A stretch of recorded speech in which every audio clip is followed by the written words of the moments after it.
ધોરણ 9 ભાગ ત્રીજો છે મિત્રો. ભાગ પહેલો અને બીજો છે મૂકેલો છે, જો તમે ન જોયો હોય તો તમે જોઈ લેજો. ચેપ્ટર પહેલું છે ભારતમાં બ્રિટિશ સત્તાનો ઉદય, વન લાઇનર પ્રશ્ન જવાબ છે. એમાં પ્રશ્ન 51 છે, વોરન હેસ્ટિંગ્સ પછી ગવર્નર જનરલ કોણ બન્યો? જવાબ છે લોર્ડ કોર્નવોલિસ. પ્રશ્ન 52મો છે, મૈસૂરનો વાઘ તરીકે કોણ ઓળખાતો હતો? જવાબ છે ટીપુ સુલતાન. ત્યાર પછી 53મો પ્રશ્ન છે, કોર્નવોલિસે કોની સામે ત્રીજો મૈસૂર યુદ્ધ લડ્યું? જવાબ છે ટીપુ સુલતાન સામે. 54મો પ્રશ્ન છે, ટીપુ સુલતાનને હરાવવા અંગ્રેજોએ કોની મદદ લીધી? જવાબ છે મરાઠા અને નિજામ. ત્યાર પછી 55મો પ્રશ્ન છે, સંયુક્ત સેના સામે કોની હાર થઈ? જવાબ છે ટીપુ સુલતાનની. પ્રશ્ન 56મો છે, કોર્નવોલિસ પછી ગવર્નર જનરલ કોણ બન્યો? જવાબ છે સર જ્હોન સોર.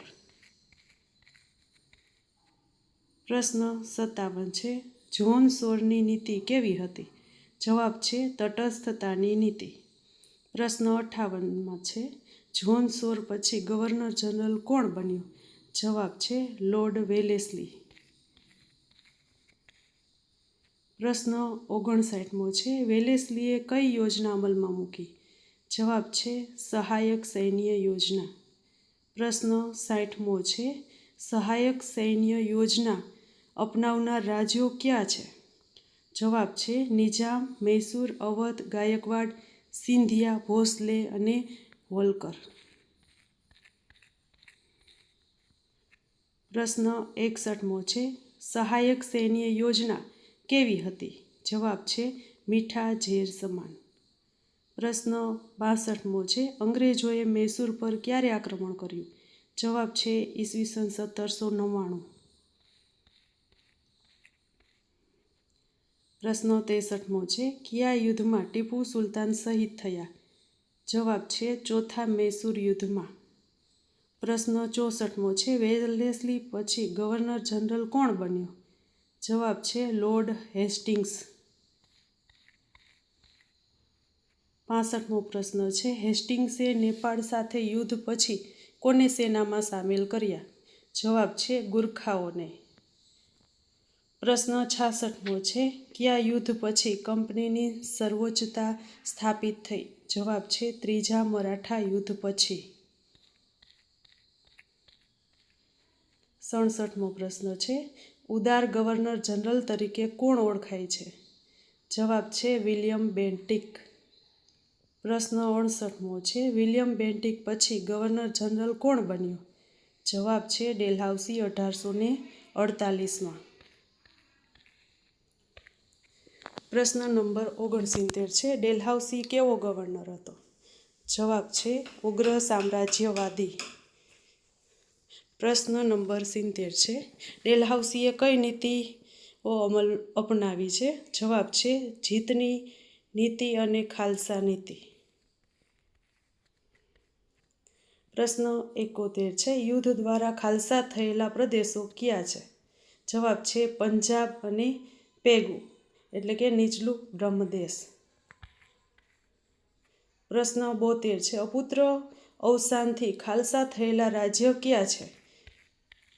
જવાબ છે સતારા, જેતપુર, સંબલપુર, ઉદયપુર જે મધ્યપ્રદેશમાં છે, ઝાંસી, બધાત અને નાગપુર. ત્યાર પછી 73મો પ્રશ્ન છે, ગેરવહીવટના બહાને ખાલસા કરાયેલ રાજ્ય ક્યાં છે? તો છે અવધ. પ્રશ્ન 74મો છે, કરજના બહાને ખાલસા કરેલ પ્રદેશ કયો છે? જવાબ છે નિજામનો બરાર પ્રદેશ. પ્રશ્ન 75મો છે, નામ માત્ર સત્તા ધરાવતા રાજ્યોમાંથી ખાલસા કરાયેલા પ્રદેશો કયા છે? જવાબ છે કર્ણાટક અને તાંજોર. પ્રશ્ન 76મો છે, સુધારાવાદી ગવર્નર જનરલ કોણ હતો? જવાબ છે ડેલહાઉસી. પ્રશ્ન 77મો છે, ડેલહાઉસીના સમયમાં થયેલા મુખ્ય સુધારા કયા છે? જવાબ છે રેલવે, ટેલિગ્રાફ, જાહેર બાંધકામ ખાતું અને અંગ્રેજી શિક્ષણ. પ્રશ્ન 78મો છે, પ્રથમ રેલવે ક્યારે અને ક્યાં શરૂ થઈ? જવાબ છે 1853માં મુંબઈથી થાણા સુધી. પ્રશ્ન છે 79, વિધવા પુનર્વિવાહ અને બાળ લગ્ન પ્રતિબંધ કાયદો કોના સમયમાં થયો? જવાબ છે ડેલહાઉસી. પ્રશ્ન 80મો છે, ભારતમાં પ્રથમ સ્વાતંત્ર્ય સંગ્રામ ક્યારે થયો? જવાબ છે 1857. પ્રશ્ન 81મો છે, બંગાળ કઈ વસ્તુઓની નિકાસ કરતું હતું?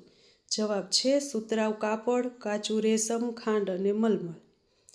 પ્રશ્ન 82માં છે, કઈ નીતિથી ખેડૂત દેવાદાર બન્યો? જવાબ છે અન્યાય મહેસૂલી નીતિ.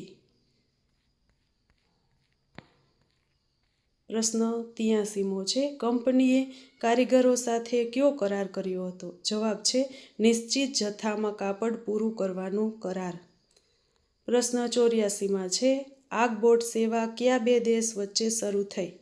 જવાબ છે ઇંગ્લેન્ડ અને ભારત વચ્ચે. પ્રશ્ન 85મો છે, બ્રિટિશ શાસનથી કયા બંદરો વિકસ્યા? જવાબ છે મુંબઈ, મદ્રાસ એટલે કે ચેન્નઈ અને કલકત્તા. પ્રશ્ન 86મો છે, અખબારોના વિકાસથી કઈ ભાવના વિકસી? જવાબ છે વિચાર અને વાણી સ્વાતંત્ર્ય. 87મો પ્રશ્ન છે, ભારતમાં પ્રચલિત કુરિવાજો કયા હતા? જવાબ છે સતી પ્રથા, બાળ લગ્ન અને દૂધ પીતી પ્રથા. પ્રશ્ન 88મો છે, કુરિવાજો દૂર કરવા પ્રયત્ન કરનાર વિદ્વાનો કોણ હતા? જવાબ છે રાજા રામમોહન રાય અને ઈશ્વરચંદ્ર વિદ્યાસાગર. પ્રશ્ન 89મો છે, ભારતમાં અંગ્રેજી શિક્ષણ શરૂ કરનાર કોણ હતા? જવાબ છે મેકોલે. પ્રશ્ન છે 90મો, યુનિવર્સિટી સ્થાપનાની ભલામણ કોને કરી? જવાબ છે ચાર્લ્સ વુડ. જો મિત્રો તમને મારો આ વિડીયો ગમ્યો હોય તો લાઈક કરો, શેર કરજો અને સબસ્ક્રાઈબ કરજો. આપણું આ પ્રથમ ચેપ્ટર છે 3 ભાગમાં પૂરું થાય છે. Thank you.